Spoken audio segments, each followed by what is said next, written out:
Hello everyone, myself Dr. Shivakant Pathak available with you to take one more important topic in the chapter Center of Mass of Particle System and Rotatory Motion. Motion of Center of Mass. One thing keep in mind, student, regarding this topic.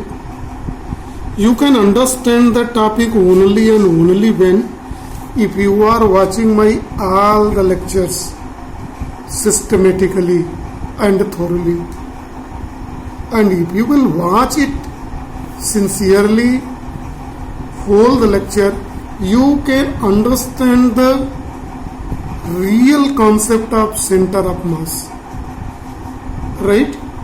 So be with us. If you have not watched the previous lectures, so you are suggested to see the lectures carefully.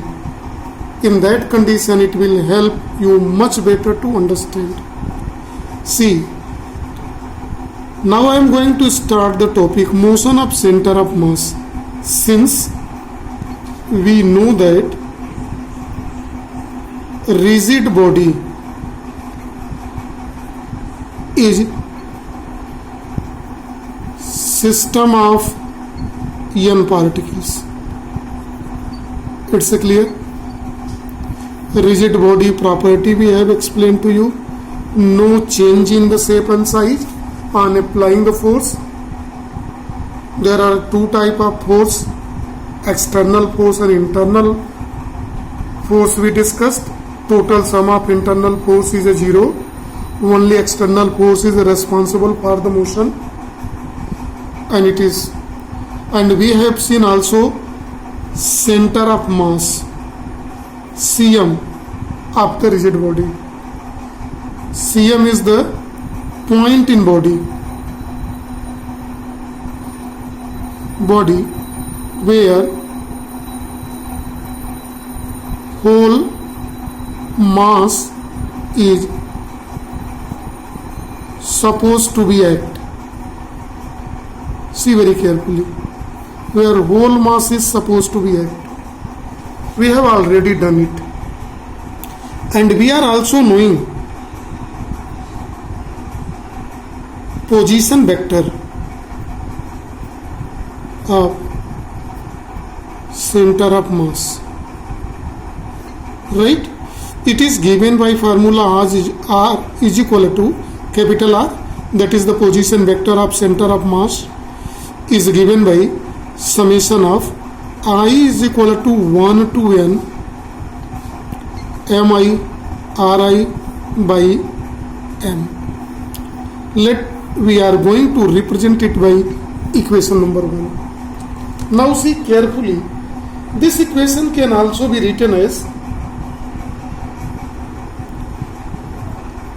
mr is equal to summation I is equal to 1 to n mi ri, or it can be also written as capital MR, capital M, total mass of the rigid body is equal to, it can be written as here in this form also, that is M1 R1 plus M2 R2 plus M3 R3 plus and so on n times.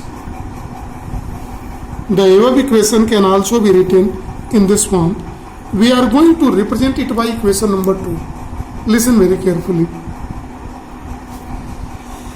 Since one more point we keep in mind, capital M is total mass of rigid body, and M1, M2 and so on are masses of n particles. This both is we are taking as a constant. See, if you are going to take this whole as a constant, then see very carefully what next step you are going to take. Now we are going to differentiating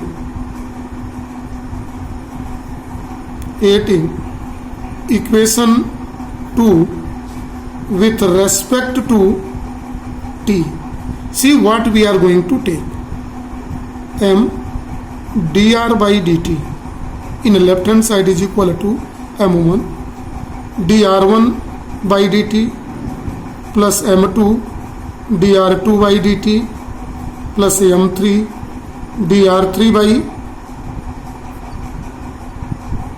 this is vector, by dt, m3 it is, plus and so on up to n. Clear it is? Now see, we know that dr by dt is equal to total velocity, whereas dr1 by dt is velocity of first particle, dr2 by dt is velocity of second particle, small v2, and so on. Similarly v3, v4, v5. Then above equation can be written as mv is equal to m1 v1 plus m2 v2 plus m3 v3 plus and so on up to n times, because system is made up of n particles. Let us see that this equation is represented as equation number 3. Now see, what is mv in the left hand side? It is total momentum of rigid body. Why total momentum of rigid body? Because momentum is defined as product of mass and velocity. M is total mass of rigid body and v is the velocity of the rigid body. This is equal to the plus of, plus means sum of, this is m1 v1 momentum, sum of momentum of individual particles. See, it is clear? So one important result we have drawn by it. By this is a concept. See carefully. Now we are going to take further actions. So this is the total momentum of rigid body is equal to, total momentum of rigid body is equal to the sum of momentum of all particles. It's clear? Or mathematically you can write in this form: mv is equal to summation I is equal to 1 to m mivi. In short form this can be represented. Now this is differentiating once more with respect to tt. What does become its?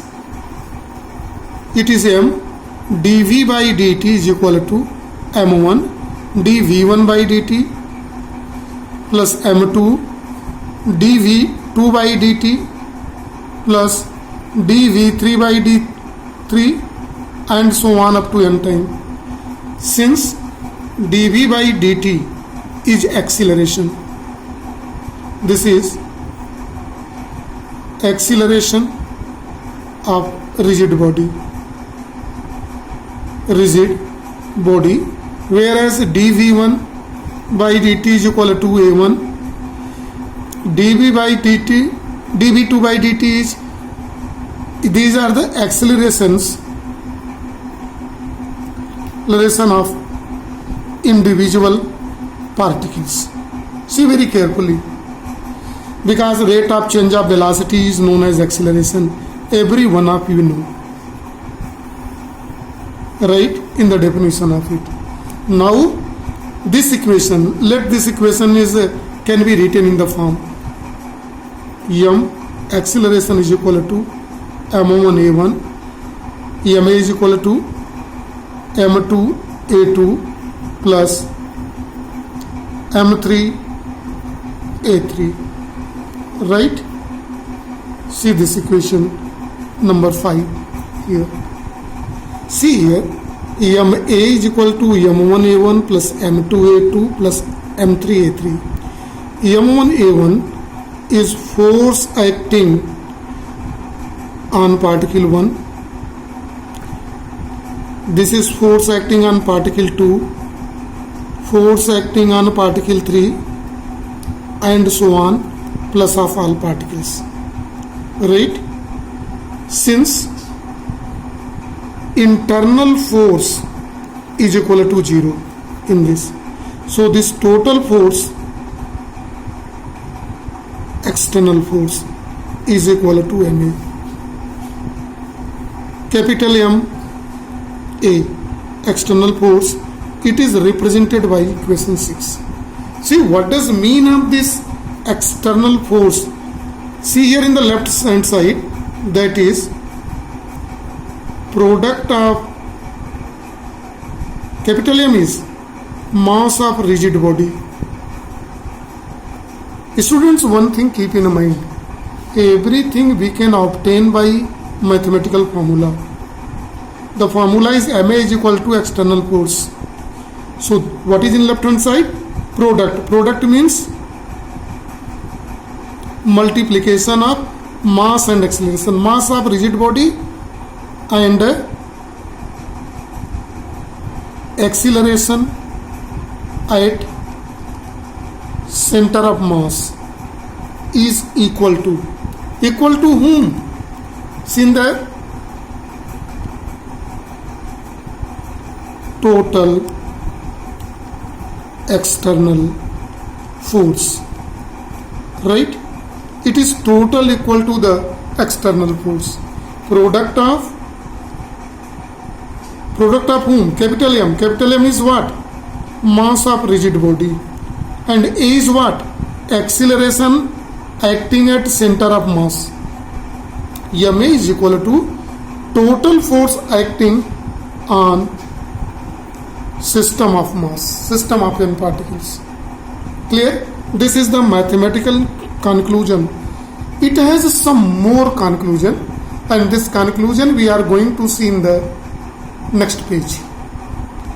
Now see the conclusion in the previous chapter, previous page. We have decided Ma is equal to external force, and their mathematical conclusion we have seen there. What does it mean?